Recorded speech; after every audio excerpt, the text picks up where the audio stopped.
प्रदेश की राजधानी लखनऊ यूपी में सबसे कड़ी सुरक्षा वाली जगह, चप्पे चप्पे पर निगाह रखने का दावा। लेकिन इसी लखनऊ में गैंगरेप हुआ। वारदात के बाद पीड़िता को बेहोशी की हालत में फेंक दिया गया। पुलिस करीब 24 घंटे तक पीड़िता को टहलाती रही।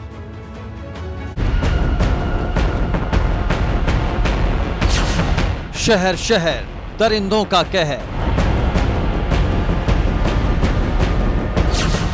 लखनऊ में सवारी के बहाने बैठा कर रेल। सवारी के बहाने बैठा कर गैंगरेप।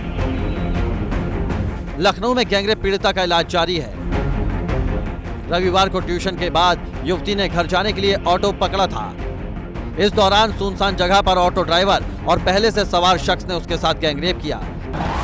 ये विभूतिखंड का वही इलाका है जहां छात्रा के साथ 3 घंटे तक दरिंदगी हुई। हमारे पीछे आप देख रहे हैं इकाना क्रिकेट स्टेडियम है।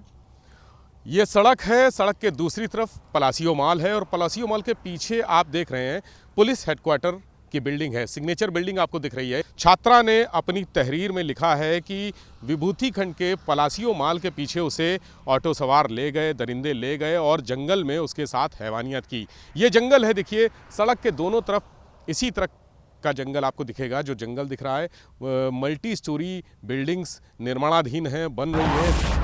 विरोध करने पर युवती के सिर पर वार किए गए। दरिंदगी के बाद आरोपी युवती को हुसड़िया चौराहे पर बेहोशी की हालत में फेंककर फरार हो गए। पलासियो मॉल के पीछे जंगल में छात्रा से गैंगरेप के बाद उसको हुसड़िया चौराहे पर फेंक दिया गया। हम इस समय उसी हुसड़िया चौराहे पर खड़े हैं जहां छात्रा को रात करीब 9 बजे के आसपास ऑटो चालक बदमाश छोड़ कर गए थे। बच्ची को फेंक कर गए थे। पूरी घटना बताइए। जब फेंक के गए हैं तो कुछ भैया लोग थे, जो एक थे उनने पानी वानी पिलाया और एक लेडी थी वो भी बहुत अच्छी थी। तो मैं जा रहा था तो मैंने देखा कि हमारी बहन है, पड़ी है। तो मैंने देखा वो बेचारी परेशान थी, बहुत ज़्यादा डर गई थी, कुछ बोल नहीं पा रही थी। चोट भी लगी? हाँ, उसके चोट भी लगी है, खून निकल रहा था उसके यहाँ से।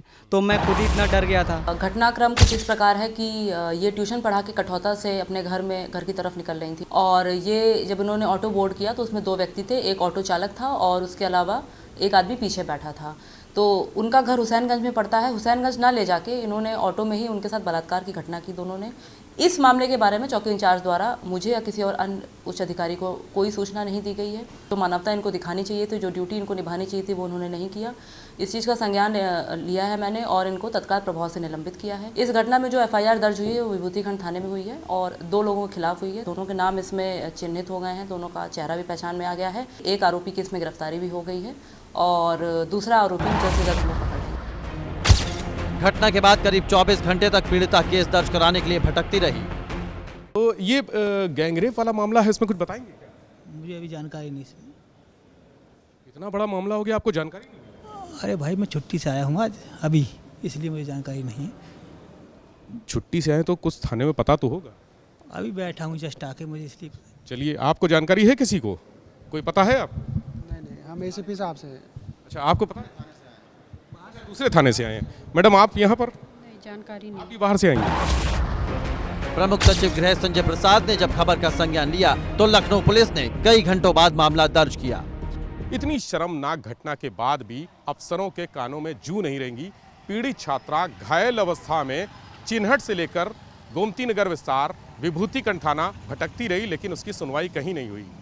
सोशल मीडिया पे मैसेज वायरल होने के बाद जब थानेदारों को फटकार लगी, उसके बाद सबकी नींद टूटी और पुलिस की संवेदनाएं यहाँ बिल्कुल नहीं जागी। ये लखनऊ पुलिस पे बड़ा सवाल है। कैमरा सहयोगी हरिओम के साथ विवेक त्रिपाठी, ABP गंगा, लखनऊ।